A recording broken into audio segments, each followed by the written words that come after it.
Hi, and welcome to Terribly Fun Films. I'm your host, Bobby, and we are continuing with the Jagged Con Countdown. Today's movie is really weird. It's from the director of The 13th Floor, stars Wesley Snipes, Eliza Bennett, Lena Headey, and Charles Dance, yet it went direct to DVD, which confuses me, quite frankly. I'm not sure if this was intended to be a theatrical release or if it was always meant to go straight to video, but straight to video it went, and here we are. Lena Headey's, of course, in this. That's the reason we're doing this for Jagged Con Countdown. Let's see what I thought of The Contractor.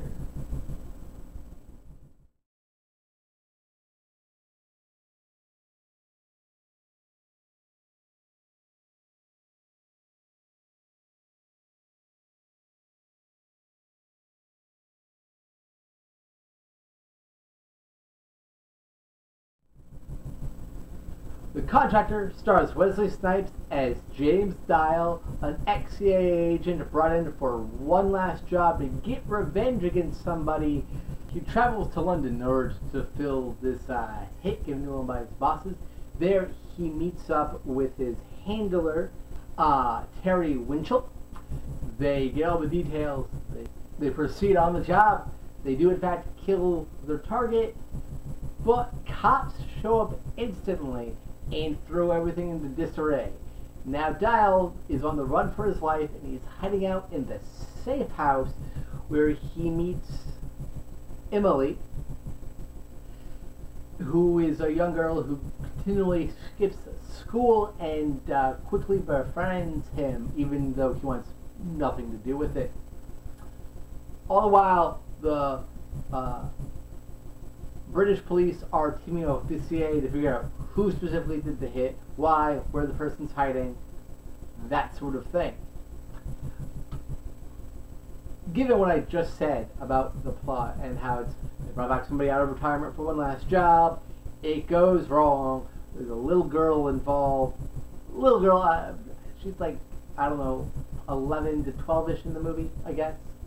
Point being though, you might think that you know certain beats of the story, and there are moments where you would definitely be correct, but by and large, the best thing about the screenplay, credited to Robert Foster and Joshua Michael Stern, based on a story by Robert Katz and Andre Farwagi, is exactly how many cliches it's able to avoid, and the cliches that are there are used reasonably enough and are well executed that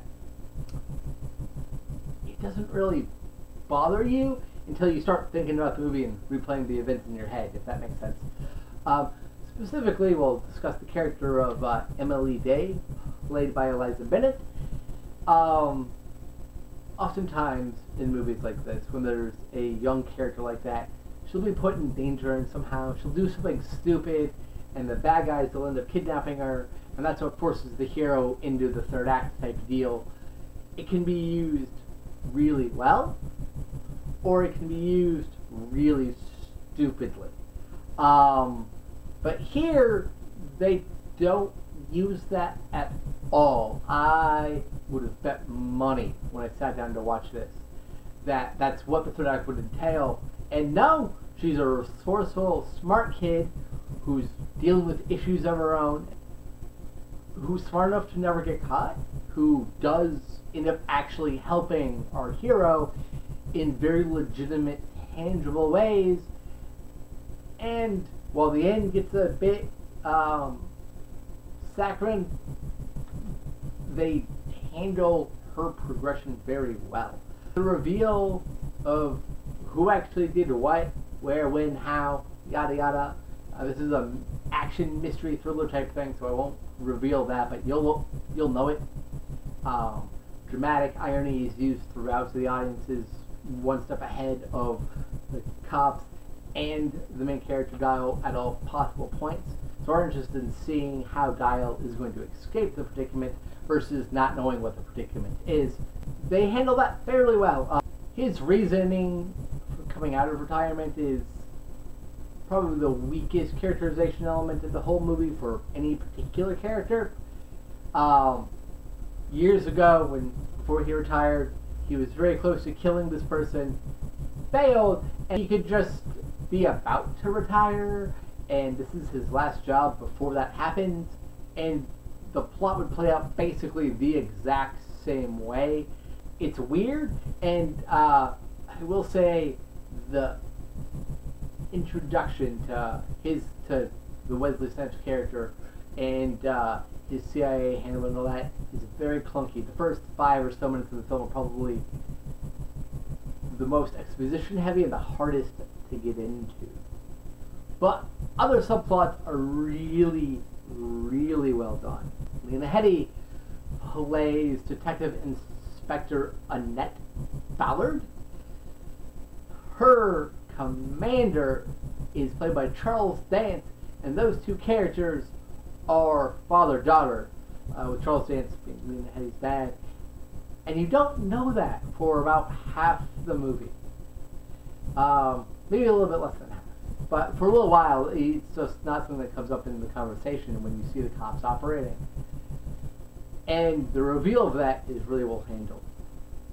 Her trying to piece together events and trying to figure out what actually happened to her dad and stuff like that is very well handled, very believable, very smart. But the greatest part of the screenplay are the characterizations for everybody that isn't James Dial, our main hero, as the movie makes them very realistic, very relatable. They don't do anything too over the top or too stupid given what we know of their characters. Everybody remains in character at all times, and it really works. It's what gets you sucked into the film and will keep you glued there despite the ridiculous direction from Joseph Rusnak, I believe. I'm not quite sure how to say it. He's the director of The 13th Floor. I love The 13th Floor. I think that movie is fantastic and very underrated. And this was his movie following that film. So 13th Floor, then The Contractor. But there's an 8-year difference between the two. I'm not sure what happened. I'm not sure how it happened. But I am a little bit sad by that, because I think Rusnak is, generally speaking, a good director. I just don't think he was right for this material, because this movie tries so hard to be stylized, and tries so hard to be in your face and have an identity unto itself that isn't just the basic direct-to-DVD action look, that it honestly does feel like it was made 10 years earlier than it was. The film was released in 2007, but it really feels like an action movie that maybe MTV would have produced in 1998 than anything else. It's ridiculously they use freeze frames during the action scenes, and not in a Guy Ritchie way where freeze frame, character information pops up and then we move on. No, it's just the camera's zooming and then it stops. The action just stops, and then we edit it away and everything's frantic again. Every action scene is edited that way. It's just hilarious. It's hilarious. I would comment on the actual action choreography, which, when you can make out what's going on, is perfectly acceptable.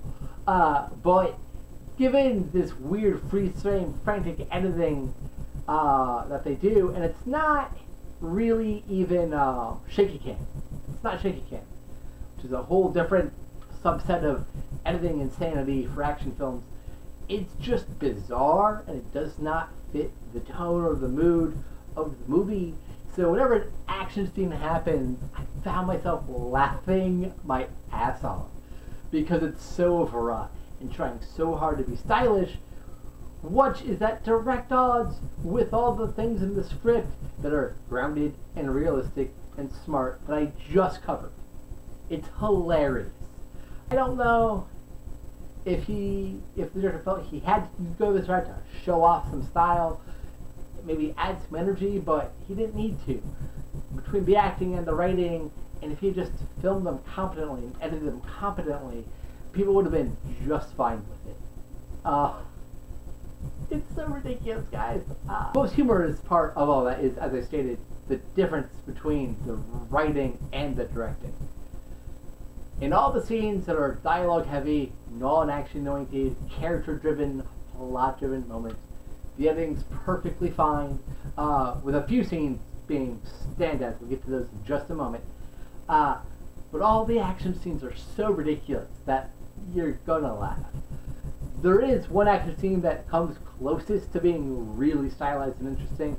It takes place in like a luggage carousel at a airport, and there's emergency strobe lights going off as the rest of the lights have been shut down.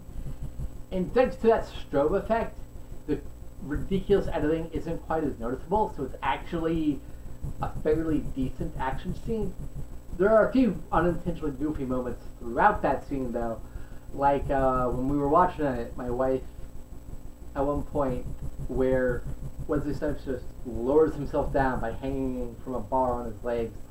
So he's going like this, like you do when you're a kid on monkey bars, right? She was, ooh, a xenomorph. Hilarious. So, you know, bear that in mind. Happily, the other thing keeping you glued to the screen, besides the writing for the characters and the way the plot does come together, because again, it has a natural, realistic conclusion. The characters are all smart. Are the actors, who are all really, really good to fantastic, except for Wesley Snipes. I've seen Wesley Snipes be worse in other films. He's visibly bored to tears in the movie The Gallows Walker, whatever that piece of shit is called. He's visual, just, you can see it on his face, he does not want to be there. He just needed the money, he gives no shits about that script. That's not the case here, but this is going to sound a bit weird. Wesley Snipes' strong suit has never been stoicism. They gave Blade one-liners for a reason.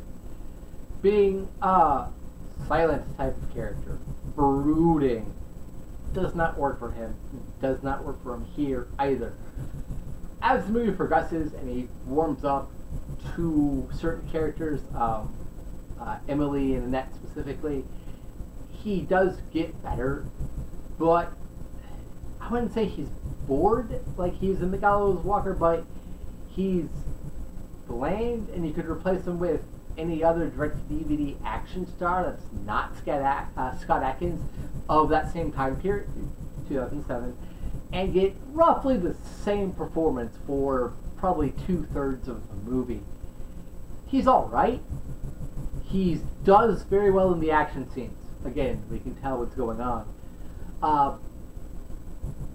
But I think a stronger connection, or perhaps more one-liners for his character during the action scenes, would have enlivened the movie a little bit more. Because again, the first 5 or so minutes, his introduction, all that, clumsily handled. As Emily Day, the young British girl that gets swept in the fold of the plot, Eliza Bennett is really good. Concerning the writing of her character, there is a sequence where we discover very specific things that happen to her family that you will guess as soon as you meet her character. But the scene is handled really well. This goes back to what I was talking about in the direction stuff. The scene is played out in her kind of hidden attic. They live in an apartment building, but she opened up one of the tiles and walks into the scaffolding and created a little room for herself there, replete with like Christmas twinkle lights and things like that. And the way that scene is shot, where Wesley Snipes uncovers the truth of what actually happened, and that sort of thing is really well handled, very dramatic. The music fits it perfectly, and it brings out a lot of the emotion and stuff that all the characters are dealing with at the time, and that will keep you engaged despite the ridiculous action scenes and editing and all that jazz. And of course, if it wasn't well acted, it wouldn't hold that same power. It wouldn't work. It would fumble. But Eliza Bennett, very good actress. She's proven herself to be a very fun, engaging presence in Inkheart, The Asylum's Grim Snow White, this, the Maneater movie, Roadkill. She's always very good. Maybe because Inkheart underperformed, I'm always shocked that she hasn't become a bigger name. But whatever. But she's really good here. She has really great chemistry with everybody in the cast, especially Lena Headey. And I think she sells her character's resourcefulness and ingenuity quite well. Playing our lead British cop is Lena Headey. And Lena Headey is awesome in this movie. I really like her character. Her character's tough, angry at a lot of the film, and really relatable and interesting. I think she handles the very dramatic sequences where she does discover the truth about what happened to her dad very well. And I think she holds her own super well in the action scenes, again, where you can see what's going on. Far more importantly, her barking orders at the underlings in the police station, just very believable. She just wants this done. She wants it done now. She wants it done with precision, and you will believe she will bark orders at you until she gets results. It's kind of great. Charles Dance is in the movie for about half of it, and his character is killed off. I don't feel like that's a spoiler, given how it happens, and given how that plays into the rest of the film. And he's great. He and Lena Headey have appeared in at least one of the movies that I'm aware of together, and that is Pride and Prejudice and Zombies, which I've already done my review for, and you've probably already watched that. So it is sort of fun to see those two together again, this time with actual scenes together, as they don't have any scenes together that I recall of Pride and Prejudice and Zombies. And at this point, Charles Dance could probably do a role like this in his sleep, because he's just so good in pretty much everything, even terribly shit films like Dracula Untold. He's really good in that movie. And it's a lot of fun to see him play this character, his interaction with Lena Headey, when he is in charge of being a liaison between the CIA and the British police. There's a lot of tension there, and he plays off that nicely. Really solid performance. Our main bad guy is Jeremy Collins, played by Ralph Brown. I don't really want to give away his character or anything. Again, dramatic irony is throughout the film, so the audience always knows way more than any single character at any given point. But if you do plan on watching the movie, and I'm highly recommending that you do, I don't want to spoil everything for you. So suffice to say, you'll know him as soon as you meet him. Clearly he's the bad guy. Running in that front, can't disguise it. But I think Ralph Brown plays it very well. He doesn't play it big, maniacal, over the top. He doesn't play it as he wants to bring a nation to its knees. He plays it as somebody following the orders he believes are best for his country. The character has a line where he's talking about how he and Dial and the other people, the other state agents entrapped in this, should be given medals for what they've done. But instead, they should go through this long, elaborate plot that, again, won't completely spoil for you. And he sounds so genuinely sincere in that moment. He's not after power. He's not after money.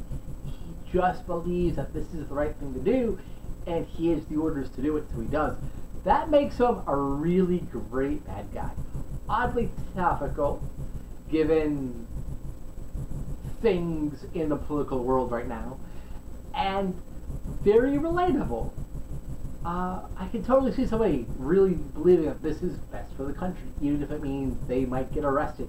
If they have the orders, they'll do it. And it makes him so creepy because he's not asked to do anything. The job is basically done. He has to tie up a few loose ends, and that's the bulk of the film, trying to kill Dial. And that's all he wants. It's a weird single-mindedness about the orders that makes him so threatening, and he pulls it off really well. Other major supporting players are Terry Winchell, Dial's assistant when he gets to London. He's played by Richard Harrington. He's pretty good. He has a lot of really amusing small moments, but once everything gets botched, he's killed in a car crash. He's not in for a lot of time. But in his brief time there, he is just great fun. We have the deputy inspector assistant, I guess is what I'd call that. Lena Headey's character, Ballard, is deputy inspector. And I guess her assistant character, for lack of a better term, is Cranston. And he's played by Ian Robertson. He's really good. I like him quite a bit. Never questions Headey, even when things seem like odd to him. Always has trust in her. They make a good team, and it's very believable. Finally, we have Mrs. Day. This is Emily's grandma, played by Gemma Jones, and she doesn't have a ton of screen time, but in one very dramatic scene, she does an amazing job of delivering the backstory and explaining how she's trying her best. It's not ideal for anybody, she knows that. And you feel sympathy for her. And that's tricky because the character isn't around a lot. I presume she's working. But you don't see her that often interacting with the character of Emily. Given Emily's age, that's off-putting, but that sequence really makes you believe she does care, and that sort of thing, and that's due to the actress. Nicholas Pike's score is fairly good. There are one or two uses of pop and or rock songs throughout that are okay, but the actual score is pretty solid to suit the film. And as is kind of the usual for this movie, the more dramatic scenes have really good scores that highlight the emotions and the drama at play very nicely. The cinematography by Whittigo von Schutzendorf. I need to repeat that name just to make sure you understood what a mouthful that was. Whittigo von Schutzendorf is perfectly acceptable. Any issues with the action scenes come down to the editing. The movie looks just fine. It looks like a competently made, well-lit, direct-to-DVD action film. It does not overcome that, but nothing about the way it's done hinders or disrupts that either. So, I'm looking on IMDb right now under film editing by, and it gives me two names, Tracy Granger and James Herbert, with a parenthesis by James Herbert's name that says final edit. And this explains so much to me about the movie. I'm not sure what it is about Tracy Granger's editing they didn't much care for, or if they had basically finished the movie, decided they wanted to retool it a little bit, and then brought in Mr. James Herbert. I don't know. But having one editor and then a different editor with the final edit of the film does explain a lot of the goofier elements at play here. It seems to me like the studio saw it, like this isn't stylistic enough, this isn't frenzied enough for what we wanted. You basically brought us a mystery thriller drama with heavy characters. Give me some frenetic action. And they brought in Herbert, and he did that. And it's goofy, and it's ridiculous, and you will laugh at it. Guaranteed. The art and production designs, given the movie set in modern day, perfectly fine and acceptable. The real cool part about the film that I haven't mentioned yet, actually, is the location. It takes place in London, but this is realistic London. The parts of London that I've been to and walked around, like, I don't think you see Big Ben or Buckingham Palace or anything once in the film. It's all suburbs. It's all the train stations. It's all the things that you know when you're just walking around London as you do, and it feels very realistic and very well thought out in that regard. And that does give the movie a great sense of urgency and realism, just for that alone. So no matter what you're going to see The Contractor for, you will get something out of it. If you want to see some of your favorite actors, Wesley Snipes, Eliza Bennett, Charles Dance, Lena Headey, performing a police procedural action film, they all do excellently, with Wesley Snipes only being okay, but I've seen them be worse than other things. If you want a police film that deals heavy in characterization and realistic moments and feels very grounded, but not in a weird, gritty Christopher Nolan way, then you'll get that here. The characterizations are the best part of the film. The way that they remain true to their characters and all act as smart as their characters should. The very great stuff. If you want to watch a ridiculously overblown action film that you'll laugh at because the action is so ludicrous, this will also fit your bill because the editing is so ridiculous and so humorous that no matter how you slice it, The Contractor, totally worth watching, and I definitely recommend you check it out as soon as possible. As always, I've been your host, Bobby. Thank you for watching, and I'll see you next time.